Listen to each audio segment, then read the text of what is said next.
Muy buenos días, familia. Te saluda tu amigo el pastor Tony Camargo. Hoy quiero invitarte a leer conmigo la epístola de Santiago en el capítulo 1, versículo 1, que dice de la siguiente manera: Santiago, siervo de Dios y del Señor Jesucristo, a las 12 tribus que están en la dispersión, salud. Corría el primer siglo de la iglesia y los hermanos en Cristo aún no tenían una Biblia escrita como nosotros la tenemos hoy. De hecho, la epístola de Santiago es el primer escrito que la iglesia llegó a tener de todo el Nuevo Testamento. Así que el hecho de recibir una carta, el hecho de recibir la palabra de Dios inspirada de manera escrita, era para que produjera mucho gozo en la iglesia. Estos judíos estaban siendo perseguidos, estos judíos estaban pasando por fuertes aflicciones a causa de su fe. Y como sabemos, la aflicción en sí misma no puede producir gozo en ninguna persona. Pero ahora tenían suficientes razones para alegrarse, y es porque estaban recibiendo la palabra de Dios. Y es a eso precisamente que hace referencia Santiago en el versículo número 1. Allí al final del versículo vemos cómo Santiago le dice a la iglesia: salud.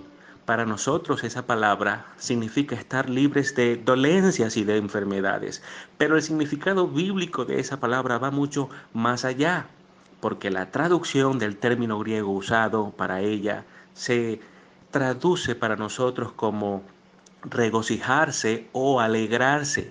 Así que ciertamente lo que Santiago estaba diciéndole a la iglesia era: alégrense.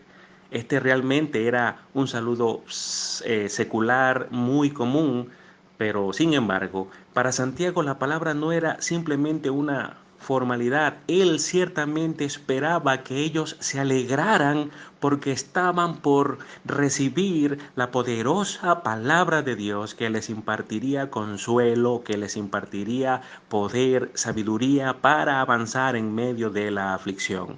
La alegría debe desbordar en el corazón de todo creyente cuando escucha la palabra de Dios. El hecho de que esta iglesia recibiera su palabra era suficientes razones para llenarse de gozo, porque era una muestra de que Dios estaba muy atento a las circunstancias de sus hijos espirituales. Y del mismo modo sucede con nosotros hoy. Podemos estar viviendo momentos muy difíciles, podemos estar enfrentándonos a la aflicción y sobre todo en esta cuarentena en donde no podemos dedicarnos a nuestros trabajos y actividades de la vida diaria y tenemos que encerrarnos en casa con el temor quizás de contraer un virus que podría acabar con nuestras vidas.